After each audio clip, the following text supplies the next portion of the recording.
सबसे पहले आज हम जानते हैं सवाल नंबर 1, मुर्दे को रस्सी से क्यों बांधा जाता है, इसका कारण क्या है। दरअसल मुर्दे को रस्सी से बांधने की प्रथा कुछ जगह पर देखने को मिलती है, लेकिन इसके पीछे कोई एक कारण नहीं होता है। यह अलग अलग समाज, समय और परिस्थितियों के अनुसार बना हुआ रिवाज है।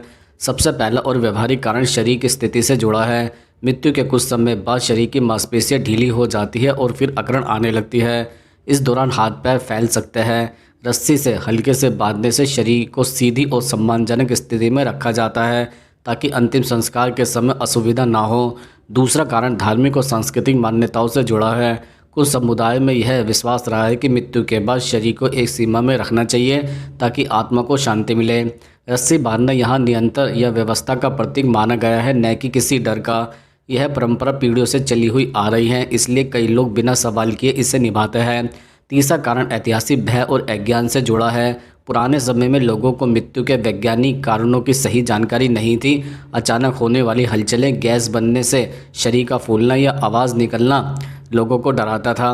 तब यह मान लिया जाता था कि शव हिल सकता है, इसलिए उसे बांधना सुरक्षित है। आज विज्ञान बता चुका है कि यह सब प्राकृतिक प्रक्रियाएं हैं। कुछ मामलों में शव को ले जाने या सुरक्षित रखने के दौरान भी रस्सी का उपयोग किया जाता है ताकि शरीर हिले नहीं। आज के समय में यह जरूरी नहीं माना जाता, लेकिन परंपरा के कारण कुछ जगहों पर अब भी किया जाता है। कुल मिलाकर यह प्रथा डर से कम और पुराने विश्वासों व व्यवहारिक ज़रूरतों से ज़्यादा जुड़ी हुई है। अब हम जानते हैं सवाल नंबर 2, मरे हुए इंसान के कपड़े और गहने क्यों नहीं पहनने चाहिए। दरअसल मरे हुए इंसान के कपड़े और गहने न पहनने की सलाह कई कारणों से दी जाती है, जिसमें स्वास्थ्य, मानसिक प्रभाव और सामाजिक धार्मिक परंपरा शामिल है। सबसे पहला और महत्वपूर्ण कारण स्वास्थ्य से जुड़ा है। मृत्यु के बाद शरीर में बैक्टीरिया तेज़ी से बढ़ने लगते हैं। कपड़ों और गहनों पर पसीना, खून या शरीर के अन्य द्रव लगे हो सकते हैं जिनमें कीटाणु रह सकते हैं। ऐसे कपड़े या गहने पहनने से संक्रमण, त्वचा रोग या एलर्जी होने का खतरा रहता है, खासकर तब जब मृत्यु बीमारी से हुई हो। दूसरा कारण मानसिक और भावनात्मक प्रभाव है। किसी मृत व्यक्ति के कपड़े या गहने पहनने से बार बार उसकी याद आ सकती है, जिससे दुख, डर या बेचैनी बढ़ सकती है। कई लोगों का मन कमज़ोर हो जाता है और वह नकारात्मक सोच में चले जाता है। इससे मानसिक शांति पर असर पड़ सकता है, इसलिए दूरी बनाए रखना बेहतर माना जाता है। तीसरा कारण धार्मिक और सांस्कृतिक मान्यता है। भारत सहित कई समाज में यह विश्वास है कि मृत्यु के बाद उस व्यक्ति से जुड़ी वस्तुओं में शोक और असुविधा जुड़ी होती है, इसलिए अंतिम संस्कार के बाद कपड़ों को दान दिया जाता है या नष्ट कर दिया जाता है। यह माना जाता है कि ऐसा करने से परिवार के लोग मानसिक रूप से आगे बढ़ पाते हैं और शोक का बोझ कम हो जाता है। इसके अलावा सम्मान का भाव भी एक कारण है। मृत व्यक्ति की चीज़ों को व्यक्तिगत स्मृति के रूप में संभाल कर रखना अलग बात है, लेकिन उन्हें रोज़मर्रा में पहनना उचित नहीं समझा जाता है। कुल मिलाकर यह नियम डर से नहीं बल्कि स्वास्थ्य, सुरक्षा, मानसिक संतुलन और सामाजिक परंपराओं से जुड़ा हुआ है। अब हम जानते हैं सवाल नंबर 3, मरने के बाद अस्थियों को गंगा में ही क्यों बहाते हैं। दरअसल मरने के बाद कुछ विशेष और प्रसिद्ध लोगों की अस्थियां या कभी कभी पूरा पार्थिव शरीर गंगा में प्रवाहित करने की परंपरा भारत में बहुत पुरानी है। इसके पीछे धार्मिक, सांस्कृतिक और सामाजिक कारण जुड़े हुए हैं। हिंदू धर्म में गंगा नदी को सबसे पवित्र नदी माना जाता है। यह विश्वास है कि गंगा में स्नान करने से पाप धुल जाता है और मृत्यु के बाद गंगा में अस्थि विसर्जन करने से आत्मा को मोक्ष यानी जन्म मरण के बंधन से मुक्ति मिलती है। हस्तियाँ जैसे संत, महात्मा, बड़े नेता या समाज के लिए विशेष कार्य करने वाले लोग आम व्यक्ति से अलग माने जाते हैं। माना जाता है कि उनका जीवन समाज के लिए समर्पित रहा, इसलिए उनके अंतिम संस्कार में भी विशेष सम्मान दिया जाना चाहिए। गंगा में अस्थियाँ बहाना उस सम्मान और कृत्यता का प्रतीक होता है। यह दिखाता है कि समाज उन्हें सामान्य व्यक्ति से ऊंचा स्थान देता है। एक कारण यह भी है कि पुराने समय में गंगा को जीवन और मृत्यु दोनों से जोड़कर देखा जाता था। गंगा को माँ कहा जाता था, इसलिए यह धारणा बनी कि जिसने जीवन भर समाज को दिशा दी, उसे मृत्यु के बाद माँ गंगा की गोद में सौंप दिया जाए। इससे परिवार और अनुयायियों को मानसिक शांति भी मिलती है। कुछ मामले में पूरा शरीर भी गंगा में प्रभावित किया जाता था, खासकर संतों के लिए।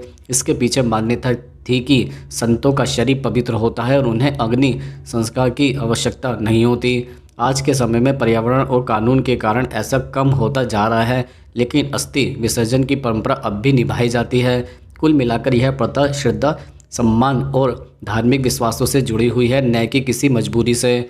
अब हम जानते हैं सवाल नंबर 4, मरने के बाद लाश अचानक भारी क्यों हो जाती है।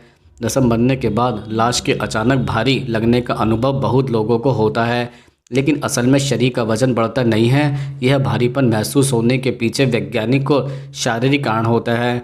जब इंसान जीवित होता है तब उनकी मांसपेशियां सक्रिय रहती है। हम अपने शरीर को खुद संभालते हैं, संतुलन बनाता है और उठाने बैठने में सहयोग करता है। मृत्यु के बाद यह पूरा नियंत्रण खत्म हो जाता है। शरीर बिल्कुल ढीला और निष्क्रिय हो जाता है, इसलिए उसे उठाने वाला व्यक्ति पूरा वजन अकेले संभालता है। इसी वजह से लाश ज़्यादा भारी महसूस होती है। मृत्यु के कुछ समय बाद शरीर में अकड़न आने लगती है, जिसे आम भाषा में जकड़न भी कहा जाता है। इससे हाथ पैर मुंडे या सख्त हो जाता है। जब शरीर लचीला नहीं रहता तो उसे उठाना और संभालना मुश्किल हो जाता है। यही कठिनाइयाँ भारीपन का एहसास कराती है, जबकि वजन वहीं रहता है। इसके अलावा मृत्यु के बाद शरीर के अंदर गैस बनना शुरू हो जाती है। पेट और छाती में गैस भरने से शरीर फूल सकता है और उसका आकार बदल जाता है। जब शरीर फैला हुआ होता है तो पकड़ बनाना कठिन हो जाता है और उठाते समय ज़्यादा ताकत लगानी पड़ती है। इससे भी लाश भारी लगती है। मानसिक कारण भी इसमें भूमिका निभाता है। किसी अपने की मृत्यु का दुख, डर और तनाव इंसान की शारीरिक ताकत को कम महसूस करा देता है। उस समय छोटी सी चीज़ भी भारी लगने लगती है। कुल मिलाकर लाश के भारी होने का कारण वजन बढ़ना नहीं, बल्कि मांसपेशियों का निष्क्रिय होना, शरीर की जकड़न और गैस बनना और मानसिक स्थिति होती है। अब हम जानते हैं सवाल नंबर 5, मुर्दे के कान और नाक में रुई क्यों डाली जाती है। दरअसल मुर्दे के कान और नाक में रुई डालने की परंपरा कई जगहों पर निभाई जाती है। इसके पीछे डर या अंधविश्वास से ज़्यादा व्यवहारिक और साफ सफाई से जुड़े कारण होते हैं। मृत्यु के बाद शरीर की सारी प्रक्रियाएं, प्राकृतिक क्रियाएं बंद हो जाती है। दिल की धड़कन रुकते ही खून का दबाव कम हो जाता है और शरीर ढीला पड़ जाता है। ऐसे में नाक, कान या मुंह से कभी कभी तरल पदार्थ या हल्का खून बाहर आ सकता है। रुई डालने से इन चीज़ों को बाहर आने से रोका जाता है, जिससे शरीर साफ और व्यवस्थित रहता है। दूसरा कारण गैस और बदबू से जुड़ा है। मृत्यु के कुछ समय बाद शरीर के अंदर बैक्टीरिया काम करने लगता है और गैस बनती है। इससे नाक या मुंह से दुर्गंध निकल सकती है। रुई लगाने से बदबू कुछ हद तक कम रहती है और अंतिम दर्शन करने वालों को असहज महसूस नहीं होता है। तीसरा कारण सम्मान और शालीनता है। अंतिम संस्कार या अंतिम दर्शन के समय परिवार चाहता है कि मृत शरीर शांत और गरिमापूर्ण दिखे। अगर नाक या कान से कुछ निकलता दिखे तो देखने वालों को मानसिक कष्ट हो सकता है। रुई लगाने से शरीर सदा हुआ और शांत दिखाई देता है। कुछ लोग इसे धार्मिक परंपरा भी मानते हैं। पुराने समय में साफ सफाई के साधन सीमित थे, इसलिए यह तरीका अपनाया गया और धीरे धीरे रिवाज बन गया। आज भी कई लोग परंपरा के कारण इसे निभाते हैं। कुल मिलाकर कान और नाक में रुई डालना कोई रहस्यमय काम नहीं, बल्कि स्वच्छता, सुविधा और सम्मान से जुड़ी एक सरल व्यवस्था है। अब हम जानते हैं सवाल नंबर 6, शमशान में चिता के सिर पर डंडा क्यों मारा जाता है। दरअसल शमशान में चिता जलाते समय सिर की ओर डंडा मारने की परंपरा कई लोगों को अजीब या डरावनी लगती है, लेकिन इसके पीछे व्यवहारिक, वैज्ञानिक और पारंपरिक कारण होता है। सबसे पहला इसका सीधा संबंध शरीर की बनावट से है। इंसान की खोपड़ी बहुत मजबूत होती है। जब चिता जलती है तो शरीर के बाकी हिस्से अपेक्षाकृत जल्दी जल जाता है, लेकिन सिर देर से जलता है। डंडा मारने से खोपड़ी टूट जाती है, जिससे अंदर की गर्मी बाहर निकलती है और सिर का हिस्सा भी ठीक से जल जाता है। दूसरा कारण शरीर के अंदर बनने वाले दबाव से जुड़ा है। आग लगने पर शरीर के अंदर गैस और भाप बनती है, खासकर सिर के हिस्से में यह दबाव बढ़ सकता है। डंडा मारने से यह दबाव बाहर निकल जाता है, जिससे जलने की प्रक्रिया सरल और समान रूप से पूरी होती है। इससे अजला शरीर रहने की संभावना कम हो जाती है। तीसरा कारण परंपरा और मानसिक संतोष से जुड़ा है। पुराने समय में लोगों के पास वैज्ञानिक जानकारी नहीं थी, इसलिए उन्होंने इसे अंतिम क्रिया की पूर्णता से जोड़ दिया। यह माना गया कि ऐसा करने से शरीर का अंतिम संस्कार पूरी तरह संपन्न हो जाता है और परिवार को यह संतोष मिलता है कि अपने प्रिय को सही ढंग से विदा दी गई है। कुछ लोग इसे प्रतीकात्मक रूप से भी देखते हैं। सिर को अहंकार और पहचान का केंद्र माना गया है और अंतिम समय में उसका टूटना यह दर्शाता है कि जीवन का अंत हो गया है और शरीर अब प्रकृति में विलीन हो गया है। कुल मिलाकर चिता के सिर पर डंडा मारना कोई हिंसक या रहस्यमय काम नहीं, बल्कि दाह संस्कार को पूरी तरह और व्यवस्थित ढंग से पूरा करने की एक पुरानी व्यवस्था है। अब हम जानते हैं सवाल नंबर 7, महिलाओं का शमशान में जाना मना क्यों होता है।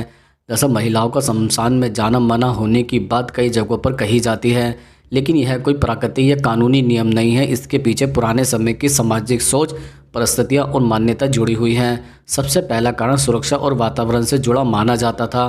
पहले शमशान अक्सर शहर या गांव से दूर जंगल या सुनसान जगह पर होते थे। वहां जाना कठिन और असुरक्षित माना जाता था, इसलिए महिलाओं को दूर रखा जाता था। दूसरा कारण भावनात्मक और मानसिक स्थिति से जुड़ा है। यह माना गया है कि महिला स्वभाव से अधिक भावुक होती है। शमशान का दृश्य, आग, धुआं और अंतिम संस्कार की प्रक्रिया उन्हें गहरा मानसिक आहत दे सकती है। इसलिए परिवार की बुजुर्ग सोच यह है कि महिलाओं को ऐसे दृश्य से दूर रखा जाए ताकि उनका मानसिक संतुलन बना रहे। तीसरा कारण सामाजिक व्यवस्था से जुड़ा है। पुराने समय में परिवार की जिम्मेदारियां बटी हुई थी। पुरुषों को बाहर के काम और अंतिम संस्कार जैसी जिम्मेदारियां दी गई थी, जबकि महिलाओं को घर संभालने और बाकी परियोजनों की देखभाल का काम दिया गया था। धीरे धीरे यह व्यवस्था परंपरा बन गई। कुछ धार्मिक मान्यताएं भी इससे जुड़ गई, जैसे यह विश्वास कि शमशान की नकारात्मक ऊर्जा महिलाओं पर अधिक असर डाल सकती, यह उन्हें जीवन देने वाला माना जाता है, इसलिए मृत्यु से जुड़े कर्मों से दूर रखा जाए। हालांकि यह बातें वैज्ञानिक रूप से सही नहीं है। आज के समय में यह सोच बदल रही है। कई जगहों पर महिला शमशान जाती है और अंतिम संस्कार में भाग भी लेती है। यह साबित करता है कि यह मनाही मजबूरी नहीं बल्कि पुरानी सामाजिक सोच का परिणाम है।